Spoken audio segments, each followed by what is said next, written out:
జానకి మాత్రం చూస్తూ ప్రమాంధుడే పలకరిస్తున్నాడు. ఓ సీత ఓ పద్మనేత నా చెంత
రావణాసుడు పలికిన పలుకులకి జానకి మాత తల్లి మహాపతివ్రత నాయ పురుషుడితో మాట్లాడు.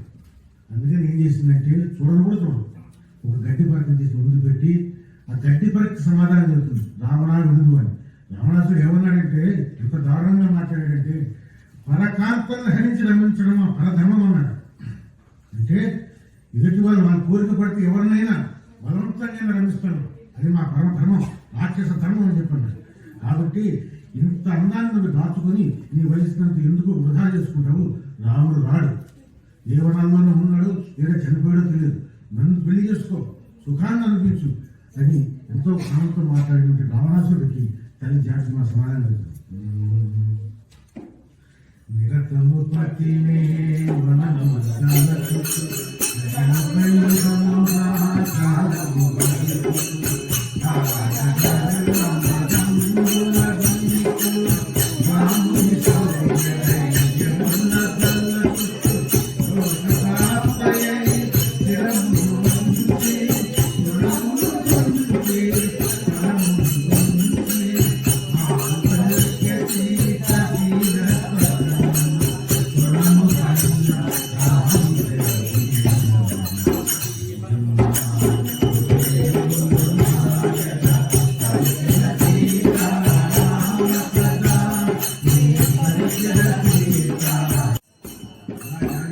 రావణాసుడి సమాధానం చెప్పింది.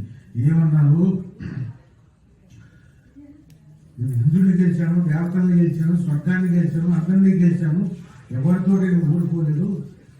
అలాంటిది రాముడు ఏంటి, ఒక నరుడు నన్ను వచ్చి చేసేది ఏంటి అని చెప్పాను. అయితే తల్లి జానకి మాత దానికి సమాధానం చెప్పింది. ఒంటరి దాన్ని ఆశ్రమంలో ఉన్నాను, సింహాలు లాంటి రామలక్ష్మణులు గాలికి కుక్కలాగా నువ్వు పారిపోయి నన్ను ఎత్తుకుని రాదా, నువ్వా రాముడి గురించి మాట్లాడింది అని చెప్పి జానకి మాత రావణాసుడు సమాధానం చెప్పింది. అయితే ఈవానికి వినముప్పుగా ఉండవుగా, రావణాసుడు రాక్షసుడు, అందులో కామాంధుడు. ఏం చేసింది? రావణాసుడికి బాగా కోపం వచ్చింది. కోపం వచ్చి తాండవం చేస్తున్నాడు, శివతాండవం లాగా తాండవం చేసి ఆయన మళ్ళా సమాధానం చెప్తున్నాడు. ఓ సీత నీవెంత గడసరి ఎవరితో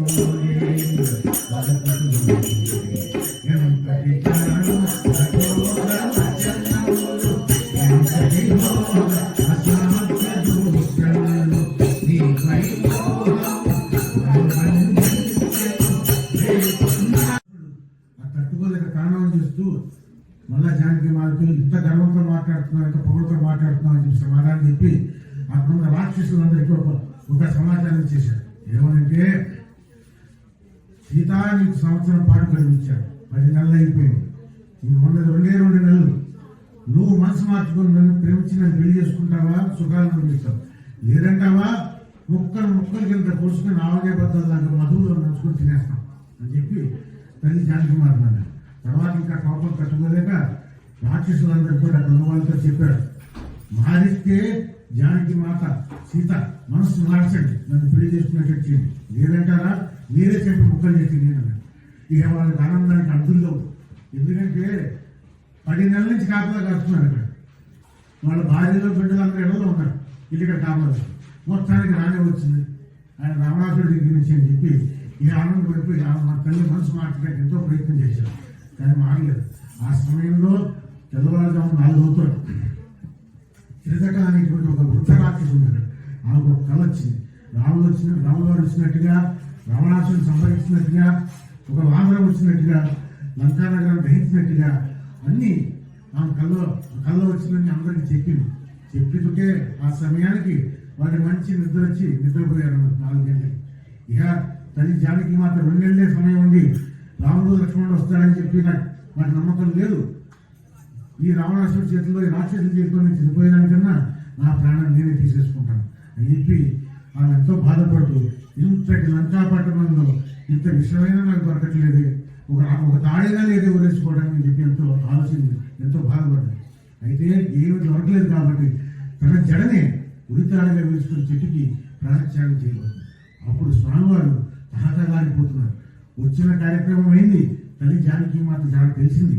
ఇవి వెనక్కి వెళ్ళి రాముల వారిని లక్ష్మణ వారిని తీసుకొస్తే అయిపోయింది. ఆ జానకి మాత ఉన్నటువంటి చెర విడిపోతుంది అని చెప్పి ఈ ప్రేమ ఈ తల్లి ప్రాణం తీసుకుంటుంది, ఏం చేయాలని చెప్పి బాధపడుతున్నాడు. ఎలా ఆపుతాడు? ఇప్పుడు ఎందుకంటారంటే 10 నెలల నుంచి మాయలో ఉన్నటువంటి ప్రదేశంలో ఉంది తల్లి.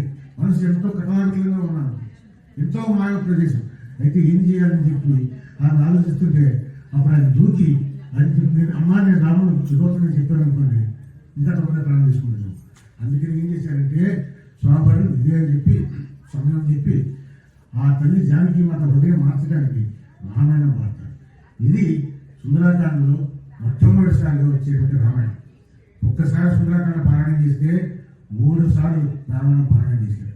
ఈ శ్రద్ధ తర్వాత స్వామి నేను కార్యక్రమం ముగిస్తాను.